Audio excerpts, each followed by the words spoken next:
Currently, all the people who are traveling for gram. Yeah.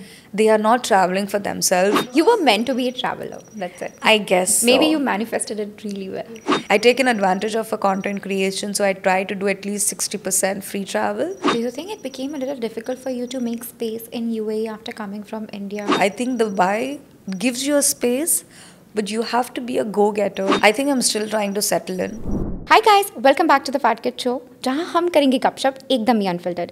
अगर आपने अभी तक मेरे चैनल को सब्सक्राइब नहीं किया है तो do not forget to subscribe to my YouTube channel, follow us on Spotify, Apple podcast, Jio Saavn, Amazon music and also अनगामी। सो आज के जो हमारे गेस्ट हैं, हमने इनके साथ बहुत सारी गपशप करी है। She is actually a travel content creator and she has achieved a lot of her first being a travel content creator. She's worked with 41 tourism travel board. Also, she has a lot of her tips on UGC content creation, which is coming up here in UAE. It's growing so rapidly. And I think that this podcast is going to be super insightful for every one of you. So do not forget to keep on watching.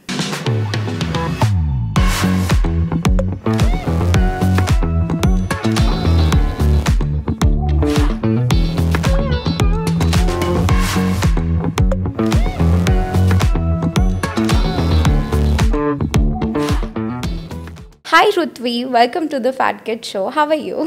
I'm extremely great. I slept superbly well. You did? Yeah. Yeah. But you told me that you were nervous before the podcast. You were Yeah. asking me, I'm like, what is that? Because I didn't meet you in Yeah. person. For me, meeting someone in person is so important. I can relate to the eyes, to the way they hear, the way they have a body language. Correct. So for me, my strength is to know people when I meet them, and I understand the body language, and I know that the person likes me or no. But you know the thing is, Rutavi, for a podcaster, it's a little opposite, which I also told you, I don't like to meet people. Yeah. That conversation, when I know if I'm having a podcast with you, will happen in chats or on the first call. And you get that vibe. Okay? Then when you meet, you have a lot more to talk. Yes, absolutely. Otherwise, if I know you, there's very limited that the charm and the spark in the conversation is there. I think my charm keeps growing. Yeah. That I cannot deny, for sure. So tell me what's up, what's on your plate, what's happening right now. So now that I've got married, I think the life has really changed. Really? When did you Yes. get married? I got married just 1 month back. Oh my God, really? Congratulations. Thank you. So I met my husband on a very controversial place. It's called Bumble, which is so strange because a lot of people think... In Dubai? In Dubai. Wow. So, yeah, we use VPN for that. So, first he messaged me on Jan, and as a typical woman that we always do, I did not answer for 2 months because I thought he was fake. And I believe in spirituality, so I go every Saturday for Kirtan. So I thought his background had a Kirtan photo, so I thought that, he's actually believing in Hare Krishna. And then I swiped him right, and then I asked him a question, hey, are you a Kirtaniya? And he said, no, I'm an agnostic and I'm an atheist. And imagine someone who believes in God, and that person says that they don't believe in God. The first reaction to that person is block or unfollow. Like, they don't want to have a conversation. But then I was like, no, let me try. Maybe, he'll be a nice guy. So then after 2 months, when I went to Qatar, I decided I was free. So I just messaged back and saying, hey, how are you doing? I just wanted to ask you, why don't you believe in God? And then he gave me a very weird answer. And he said, you remember our mums used to tell us that, when you go to exams, and we used to say that, oh, padhoge, to tumhe first number aayega. और भगवान से प्रार्थना करो कि तुम्हें first number आए. He never gave me like that. I had to study hard for it to get number one. So he's very practical. And then things just happened. He messaged me. We didn't speak for a month. We just chatted with each other. And he came to pick me up at Abu Dhabi, which was on 10th of March. And I thought I'll get a free ride from Abu Dhabi. That's why I said yes to for him. And he thought that, koi achhi ladki dost ban jayegi. And then that day it was 10 a.m. and it was till 10 p.m. we were together. So, and then in 25 days we decided to get married, considering I'm a hardcore vegetarian and he's a hardcore non-vegetarian. So that was a total opposite, and that's what my mom was worried about. Like, and plus I'm a Gujarati, he's a Malu. So all this thing of West and South being together, that was a big thing. But now it's been nice, Apart from the point that I have to pick up his shoes every day, even if you forget, but it's fine. It's been 6 years of my marriage almost, and I still have to do that. Look, It's not gonna change. I don't know. I don't know. These guys become like kids after marriage. I think they're just forgetful.coms. Yeah, forgetful, careless. Yeah, they are. I think they've become into a happy place for them. So to tackle the situation, the best thing I've done is I've got a nanny. Yeah. And I've got a cook to help me full time. Yeah. So that takes away all the, and I can spend more time with him. Plus, when you have like a full-time job or content creation, I think having a maid is very much needed. Yeah. I remember that I recently posted about it. Like, you know, for the longest time, I've seen my mom do all ghar ka kaam. Because she's a housewife. Okay, so she has taken all the responsibility, just that the part-time maid would come in to help her. But then later, that incorporated me in so deeply कि भाई मतलब, you know, I started to feel guilty कि what will my husband think, what will my in-laws think and everything. But then later I decided भाई अब नहीं होता मुझसे घर का काम, I cannot do it. I need a cook, I need a maid, and I just want to relax where I'm our home. mothers didn't have a job.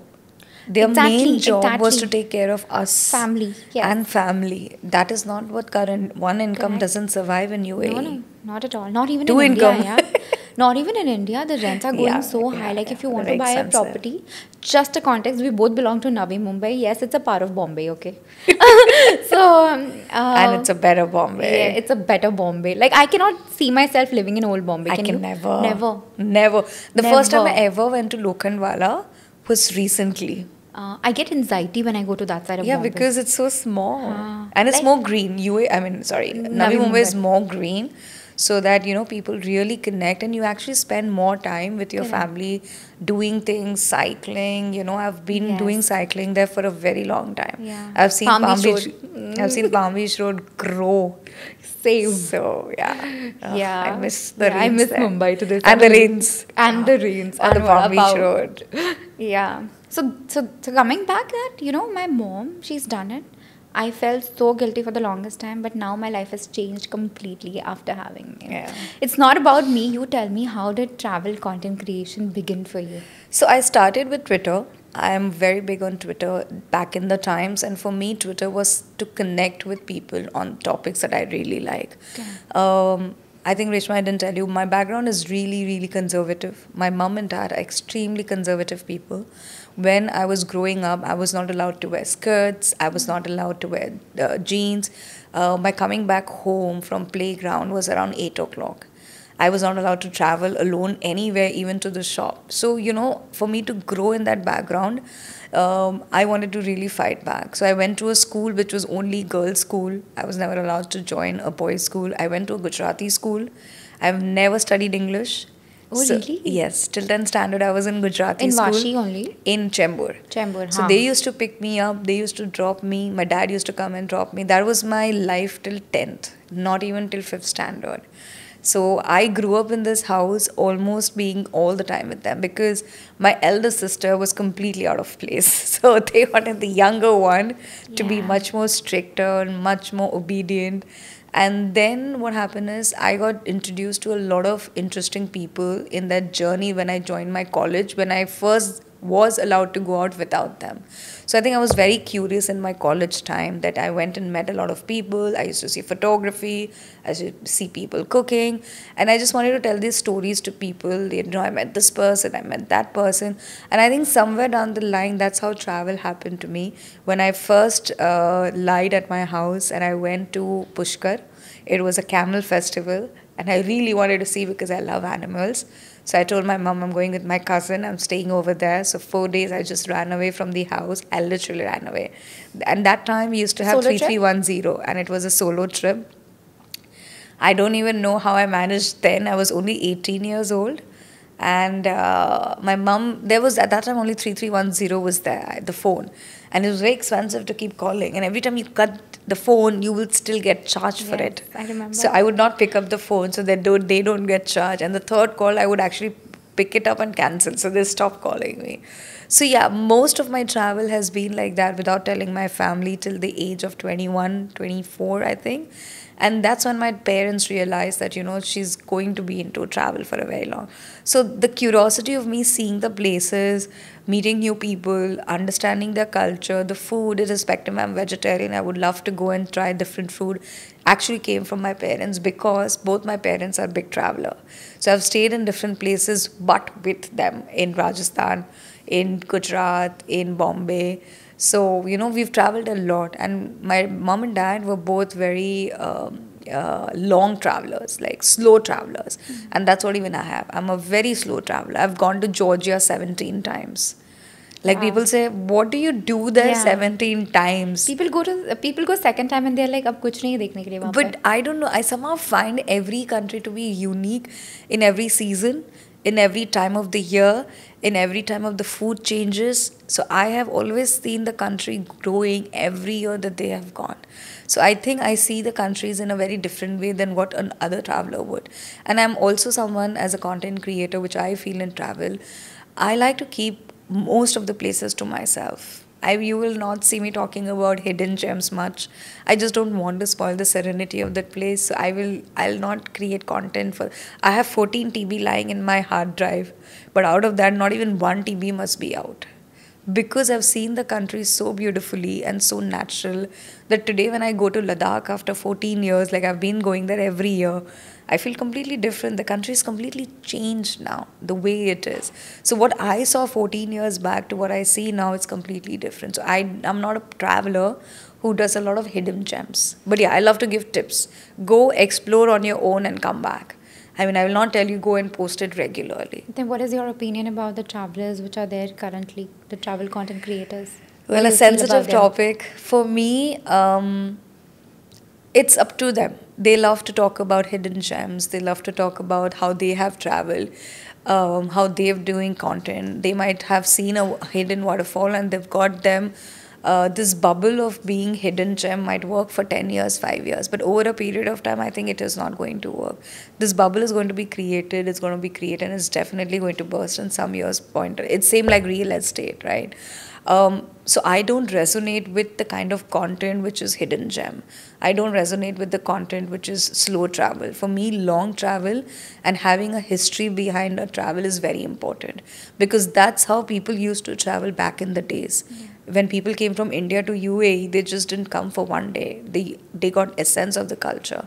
So for me, travel is all about slow travel. Do you think it has become a fad to travel? Every summer holidays, people have started to just go for travel for Instagram. I think currently all the people who are traveling for gram. Yeah. They are not traveling for themselves. They are seeing that their relatives, their friends, their subordinates, their colleagues, their bosses have gone summer traveling. That's why everybody wants to travel. And that's how before COVID, the travel was different. COVID has brought in a lot of travel because the digital has gone online over the next 4 years. So that's why travel has increased from what it was last year. But the only difference now is, irrespective the travel has increased more, the travel is also damaging a lot of stuff. The flights have become cheaper. The number of ticketing has becoming cheaper. The number of travelers have grown. So a lot of countries are also seeing that the economy is growing, but the damage of the infrastructure is happening quite high. So travel has grown, but for some people it has grown in a better way. For some people it has gone in a different way. Yeah, I agree to that actually. I'm not a big traveler. For me, it's more about road trips. So inshallah, we are planning for one next year to cover all the Gulf. Oh, because nice. for me, more than flights, I love the experience of being on road, seeing everything for a very long trip. So you're and a then slow come traveler. back. I don't know. I Because cannot road define trips are very slow travel. So because growing up, like my dad was here for a very long time. So my holidays now, even if I was studying back in India, in Mumbai, Navi Mumbai specifically, so I would come here like 4 times a year. Oh, wow. You get it? So So you've been close to Gulf from very young age. So my parents would get me here and we would never travel anywhere else. After marriage, COVID happened and then we got really busy with our work and everything. We never got a chance to travel. I've never been to Georgia. So it's that. You get it? And we never planned for it. It's not inbuilt. Like for me, UAE was the country because I would travel every time. But that's it. It's not something that my family did. It's not something that I did. Not his family. Which is very strange. Gujaratis are very big traveler. We are different Gujaratis, let's say that. But this is the reality. Yeah. So how did all of this solo travel and everything, you would post it on Twitter to tell people what your Yeah, thoughts are? so I started actually writing about it. So On I used to Twitter use or on a Twitter. blog? Yes, I used to Okay. write blogs. I used to write Twitter, and I used to write for Lonely Planet. So keeping in mind that I've not studied in English, my English writing is really bad. My grammar is really bad, and still it's very bad. I wouldn't say thanks to ChatGPT, it makes it very easy nowadays. But back in the days, I couldn't write. So I used to ask people for help. I used to go to their house. Can you fix my article? Just because I wanted to write for Lonely Planet and I want to tell my stories out. So that's how my old stories used to come out. It used to come in the format of Twitter, mostly Twitter. I used to hold a lot of travel meetups to talk about, where I have gone, what I can give them on board. I have worked with so many tourism boards from a very, very, very young age, purely because I came up with this interesting concept that how they could promote, example, Romania, how they can come out with the concept of taking a trip to Transylvania because the movie was launching. There are new flights by Fly Dubai. So that's how it started, while creating the content and blogs with them. These ideas used to come because I wanted to travel during that point of time. So the only way is, because if you're traveling so much, you can't spend so much regularly. The only way is to work where you get it complimentary as a collaboration. So that's how I used to write articles for them for Lonely Planet. We will discuss more about how tourism played a role in your travel history and the collaboration. But before that, I want to know that about your rickshaw run. Oh God, I am so fascinated. Trust me, I've seen every single episode, and I know for a fact if I ever talk to somebody else, they will never relate to rickshaw run They because just won't. one season happened, and I think it was for charity as well. Yes. But I used to follow these Harris twins, Jack and Finn, Yes. and I was obsessed with them, literally crushing on them, and that's how I know about rickshaw And it's run. very strange that you know this, because a lot of people don't even know what rickshaw run means. And I was so surprised, and I was like, how does she even know rickshaw run? Because a lot of people don't know about adventure race. I have been consuming content day and night since YouTube started. Oh, I wow. have seen a lot of content creators, YouTubers grow. Wow. A lot of them. So I came into this journey very late, and I feel that I missed out a lot. I missed the bandwagon, I think. But again, this is the reason I missed it, because I was more offline than online. Because I was more offline, my life was so much offline that I never paid attention to online till last 5-6 years. Before that, everything was offline for me. So I'll tell you how Rickshaw Run happened. We still have that Facebook group. In India, travel bloggers are very connected. And Are they still connected? Yes, we all are still very, very connected. We still talk a lot. We still have great collaborations together. I mean, I don't think so UAE content creator groups are that connected like how Indian content creators are. So we are still very active. One of my favorite blogger, obviously she's become very big now. Her name is Larissa. She's really She's a friend big. of mine. Oh, okay, so she's very big now. Yeah. So we all stay in touch on a regular basis. When she comes to Dubai, we meet also. So that group actually is still active on Facebook. So what happened is, one of my friend had put, she is also a blogger who's now living in Varanasi. She moved from Canada. Again, these all bloggers that I'm talking about, they're not content creators, they're writers. Presumably they all are writers. So they were talking about adventure race, and I was like, what is it all about? And then I started Googling it, and I was like, oh my God, are they going to really ride a rickshaw, that too in my country, for 3,000 kilometers from Kerala to Sikkim? Sorry, from Rajasthan to Sikkim. And of course, my parents wouldn't have allowed. So the best thing I wanted to do when I wanted to do this trip was, first I needed to know how to ride a rickshaw, which I don't know. Because unless and until you know, you can't ride that. And it's compulsory in the race for all 3 riders to drive. It cannot be that only 2-person drive. So my very 2 close blogger friends came, Derek and Ryan. They were coming for this, and it's a charity ride. So the first biggest leg of this was, you have to raise 2,500 pounds. Then you get an entry for this. It's not that you can just pay money and be part of this rickshaw run. You have to first raise a charity, whereas Derek and Ryan were raising from his end, and it's equal contribution from me. So the 2,500 pounds needs to be divided between 3 people. Then you get an entry for it, because they are keeping a track of everything. So obviously 2,500 pounds in that year is quite high for an Indian person to raise, right? So the idea was to raise this. So what I used is, I used my few little habits of pitching and I made a small document about me traveling and riding in this rickshaw, and we'll put your logo in the rickshaw. Now that is something Rickshaw Run doesn't do. It is something that it was not there. And I asked them, can I do that? They're like, why not? It's completely fine. So I went to like literally small shops in Vashi and Navi Mumbai, and I said, hey, listen, I'm going to go here, going to ride a rickshaw. And they would be, an electric company was like, what? Why are you going and doing something like that? I said, no, I just want to take this experience. And then that's how I collected like 10,000, 5,000, 6,000, 4,000 rupees. Finally, I managed 50,000 rupees and I sent it to Rickshaw Run, and then we got an entry. And then we decorated the rickshaw as for Indian flag, so that it resonates with the people when we are going on the road, apart from what everybody else had created. And then it was a beautiful experience. I'm the first Indian woman on as a content creator and a travel blogger who has been on Rickshaw Run and had a massive accident. So I have the marks all. So I have the big mark here. Oh. I have a big mark here. We had a massive accident. My big leg here also has a big mark. So I have like proud marks of the Rickshaw Run. We had a massive accident in Assam. But it did happen again, ever. Because I think a lot of things might have an issue. One was the safety. It's very unsafe. To ride that rickshaw in that terrain, it's very unsafe. And I think they moved their interest towards Mongol rally. So that's what the main interest went in. So from India, and a lot of people had issue during this race. Safety became issue in India because there are white people going through small roads of Bihar, Patna.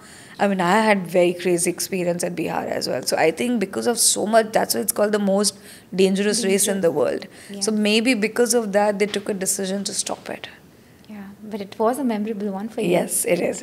Totally, it is. Your second travel, you told me about your Everest Base Camp. So I'm the most lazy person on earth. I don't telling think so. you. I don't think so. Trust me, I am the most lazy person. You tell me to go for a walk, I'll say no. You tell me to go for a run, I'll say no. Maybe cycling, yes, but you tell me to get up at 4 a.m. in the morning and catch a flight, I'll go very nicely. So that's how this happened. I was challenged by my friends because they know I'm a lazy person.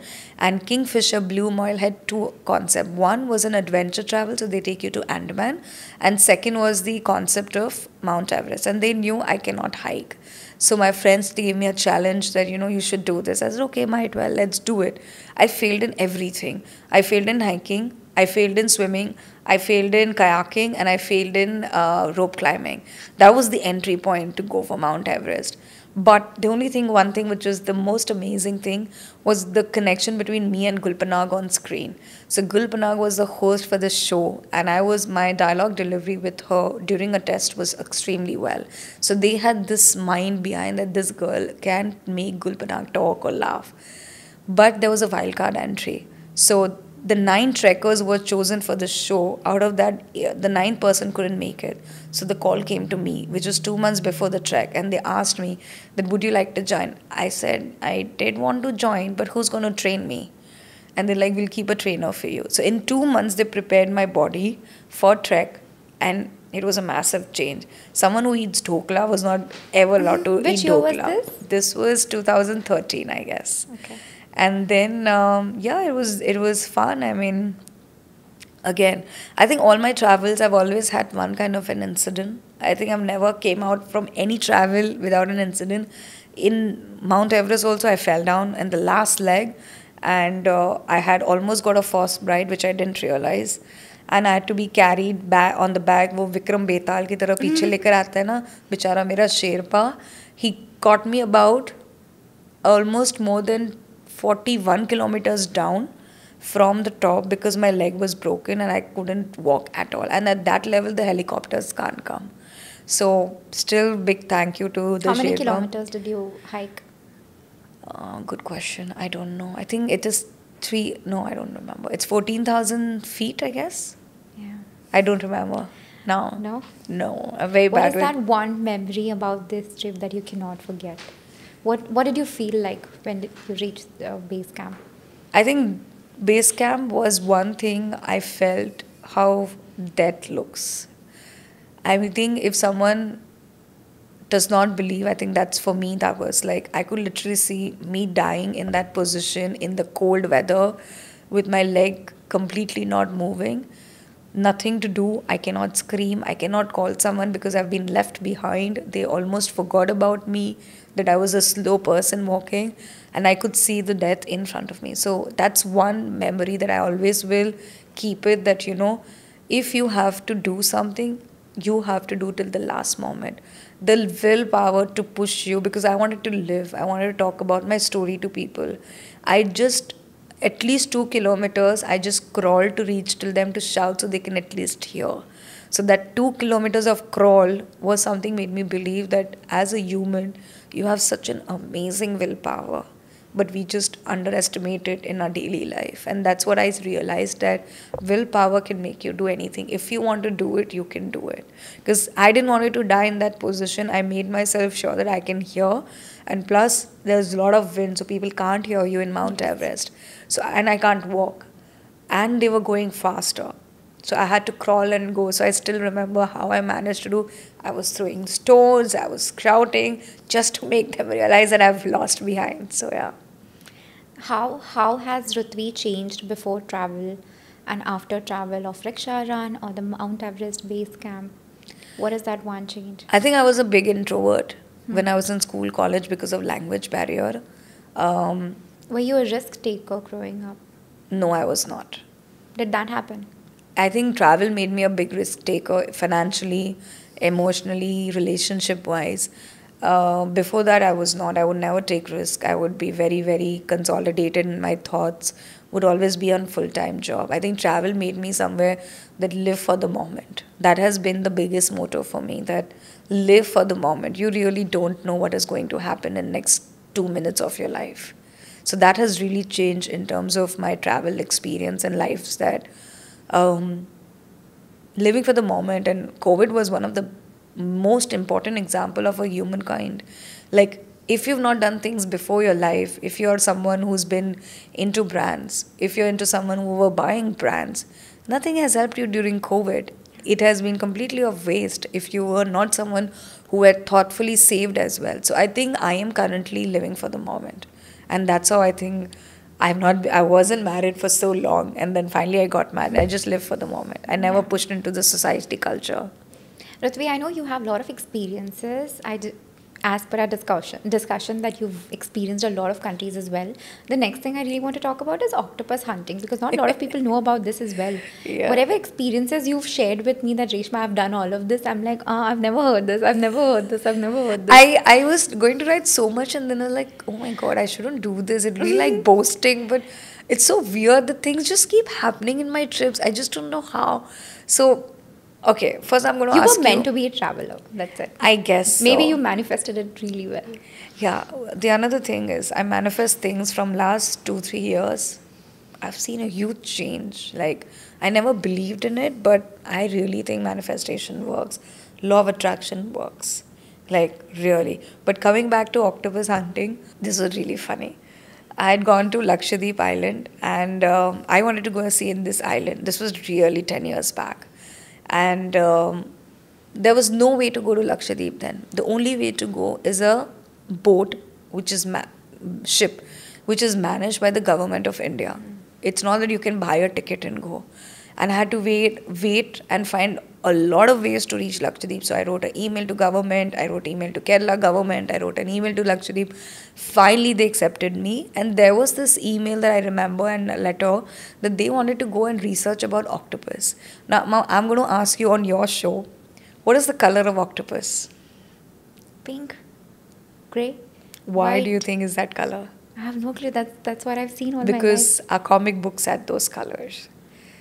All the comic books generally presume that the octopus is purple color, pink or brown, because that's the color. But that's not the color of octopus. What's the color? What do you think is the color of octopus? Do they change the color? Yes. So they are translucent color. Like a jellyfish. Like a jellyfish. So and they are able to hide under the corals and everywhere. Correct. So they take the color from the coral, because they make coral as their houses. Then most of the fish actually goes to the coral, and they eat on the coral, which are the different kind of microorganisms. So the fish doesn't realize the difference between the octopus and the coral. So whatever the color of the coral is what the color of the octopus is. So when you kill an octopus, is when you realize that the dye is coming out from their skin. So that's why 99.9% I have asked this question on so many people. Asked so many. I've even asked IITians. I've even asked the Indian ambassador, and he couldn't answer this. But you know the thing is, Rutavi, the marine world is still unexplored and a lot of people are not interested in it. Yeah. Like I would love knowing a lot more about cat, but not an octopus. Yes. That's the difference. Yeah, and I think I'm very curious about underwater, like, because it's something a lot of people maybe have not said about. So I don't know swimming that well. I'm a PADI certified, but unless my scuba diving suit, I can't survive, I guess. But yeah, so that octopus hunting happened, and I applied for the position, which was in Lakshadweep, and the idea was to research about the octopus. So we had to kill X number of octopus to research about them. And it was very different way to kill them. They can really be nasty if you have to kill them. So that's how the octopus hunting they happened. are also difficult to find underwater because Yes. you don't know the color. You don't of know it. the color, and you have to be very careful. You don't know where their mouth is because their mouth and their eyes are totally different areas. Their tentacles are like different. The tentacles are so like suction. Yes. If they hold you fast, most of the octopus in India, they are not poisonous on their tentacles, but they can hold you very fast. They can really choke your neck. So it is very important. They can block all the nerves. Yeah, they can block that. So there's a specialized tool to ensure that you hold their neck. So when you hold their neck, their tentacles become super weak. They can't use their tentacle much. So we had to go with experienced hunters to go and take the octopus along with us so that we can research back in. So you had to get trained to go underwater. Yeah. That's Yeah. another process. And a lot of octopus actually, very strangely in Lakshadweep, they're on the surface because a lot of fish, because there's no human intervention there, except now. So that's why you'll see a lot of them within like 20 feet, 10 feet, 5 feet, you'll see octopus just hanging out there. How do you plan all your travels? Interesting question. So initially it was very random, but after I moved to UAE, randomness doesn't work. When did you move? 2018. Oh, okay. So randomness doesn't work in UAE. So what I do now is I do 6 trips in a year. The most expensive thing that I feel in travel is your flight. So I decide to book my flights well in advance, and I never go through Skyscanner or any kind of brands. I use the direct website of the airline, because if I want to change something, these apps does not help. Your luggages is a problem, your tickets are a problem, and especially when you're going to Europe and those countries which are like really far, it's hard. So I've always booked my flight tickets much more in advance, mostly 6 months in advance. Once I've decided my destination as a content creator, I create a topic that how I want to pitch the tourism board. Once I decide that this is the country, this is how my angle is, then I write an email to the tourism boards. And then I try to see if they can give me something complimentary in the return to my content for them. And then I either become a ghostwriter, which is what I've been doing till now, or I give my content to them and they post it as their content. So that's how generally I plan my travel. I take an advantage of a content creation, so I try to do at least 60% free travel and remaining 40%. But not necessary. Now everybody's a content creator and I don't have great followers. So I feel that right now I spend about 80% on my own and remaining 20% I get complimentary. Do you think it became a little difficult for you to make space in UAE after coming from India, having a well-settled content creation journey and then moving here? I think I'm still trying to settle in. I don't know the difference between luxury travel, simple travel, lifestyle. What do people want here? I'm still trying to find my space here. I also feel this market is for people who are born here. A lot of people find it very relatable, or they already have connection, because here connection works the most. So I think the buy gives you a space, but you have to be a go-getter. You have to be there out there on a day-to-day basis to have that connection with people to become one of the greatest content creator. I think the space for new people is there, but it's still quite lesser to the ones who've already been here for a long. Rutavi, do you think that this market will get saturated very quickly? Like in India, we've got a lot more scope still left. It's a big country, a lot of population. Not everyone knows every content creator in the market, but it's quite the opposite here. You'll meet the same people. You'll meet the same group of people every time that you go out. and it's difficult for a newcomer to get into that space as well. And suddenly, every second person will become a content creator, just like how it is in India right now. That's because here the content creation is understood in a different way. Here, content creation is not about content. Here, content creation is about getting free things for you.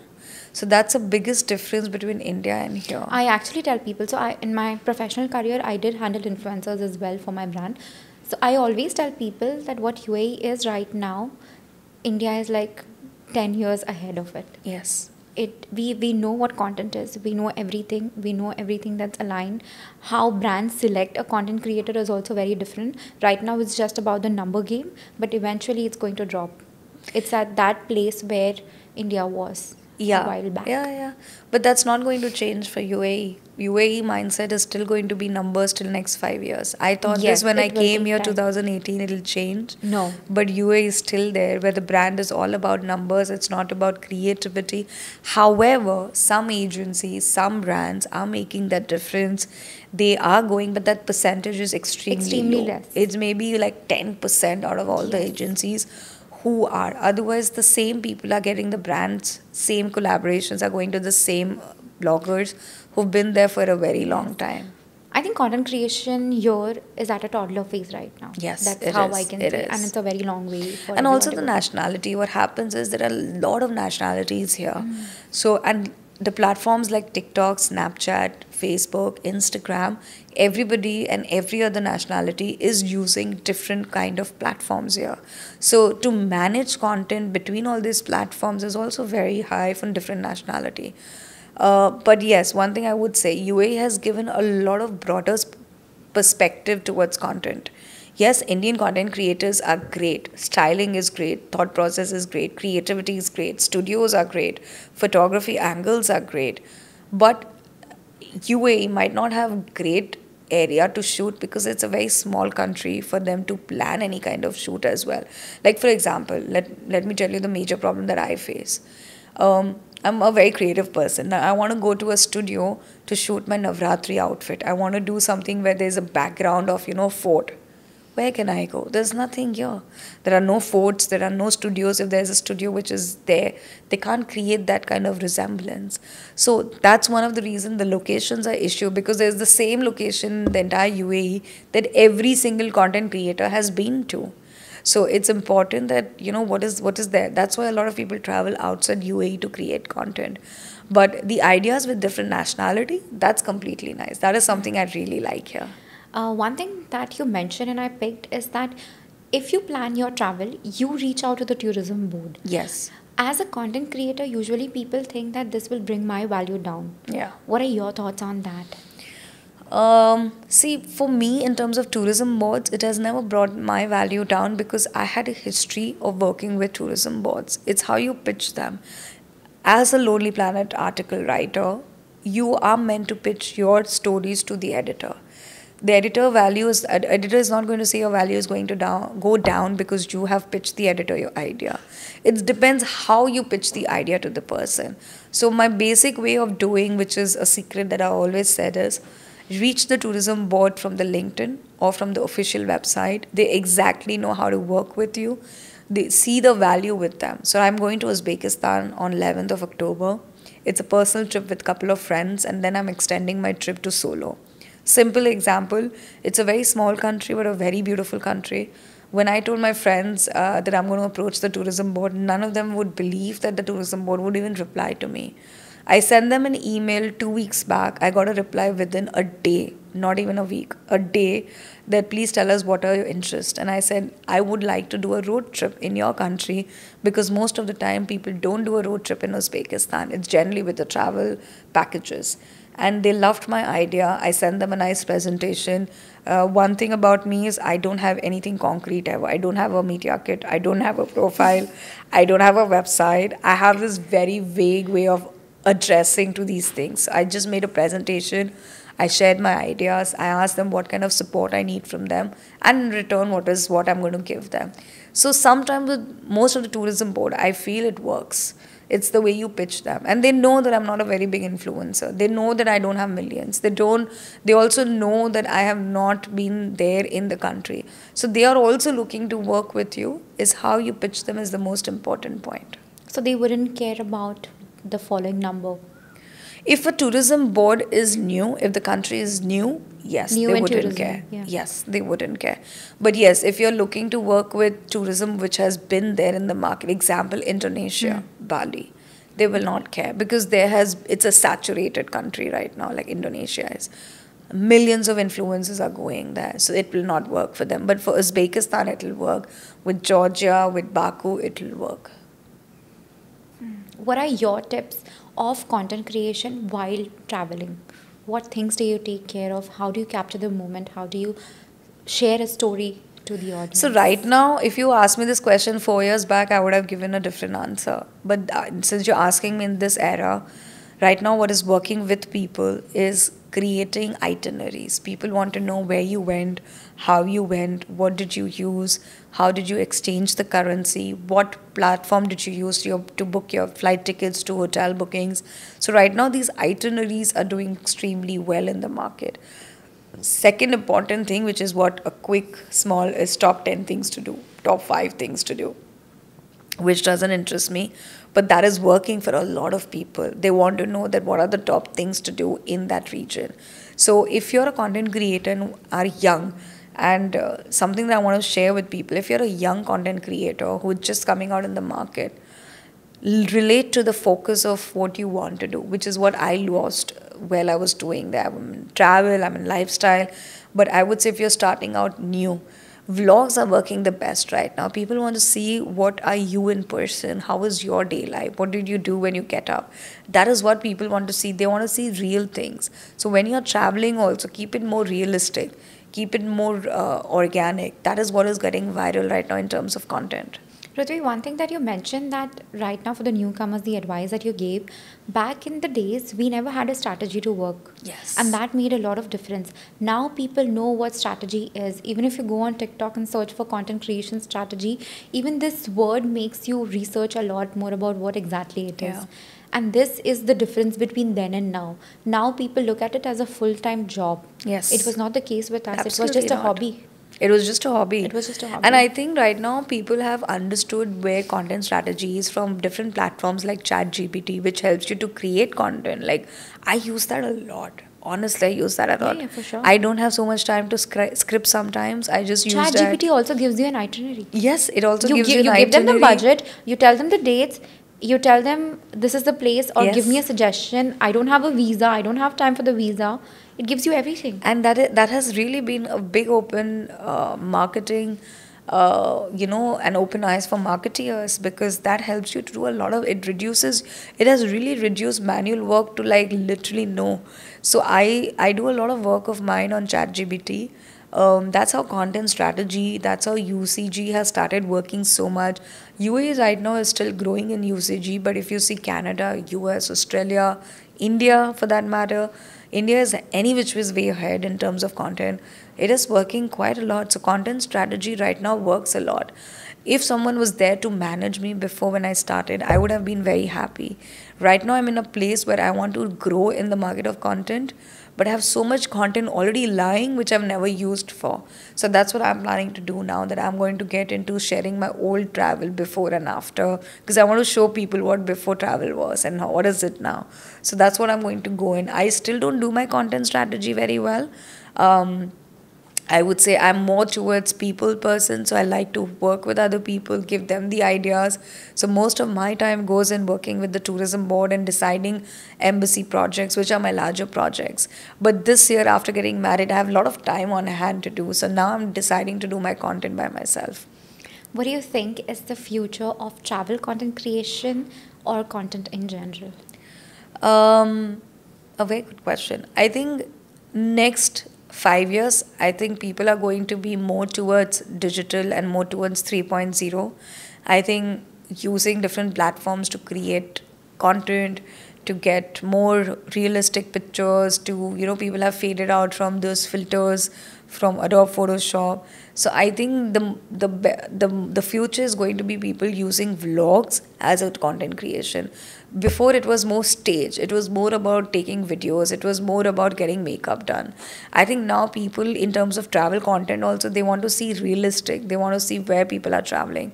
And I think luxury travel is going to try in next 5-6 years. I don't think so people are going to do a lot of luxury travel. I think rather people are going to change the way they travel. Camper vans are coming in the picture, road trips are coming in the picture. Right now the packages are, completely changed. People have started doing the visas on their own. So a lot of travel is going to happen by themselves now. That's what I feel. Great. I think that was great podcast. We finished an hour. Thank you so much, Rutavi. It was insightful. There was a lot of learning that travel changes you as a person as well. Yeah. And I did enjoy knowing about your experiences for sure. Me too. I enjoyed talking to you. I mean, yeah, my voice was a bit, I hope. No, I have a bad fine. sore throat. It was fine. I just got to know a lot about you in person and your experiences. And I think sharing your travel experiences also gives and leaves a bigger impact to the person who's listening. I hope so. I hope I could make value to your audience. For sure. Thank you so much, Rutavi. Thank you so much. Yeah. I hope you guys enjoyed watching this podcast. It was great. Do not forget to follow me and Rutavi on all our social media channels as well. And if you haven't subscribed, do not forget to subscribe, leave a like, leave a comment, and I'll see you next time. Bye.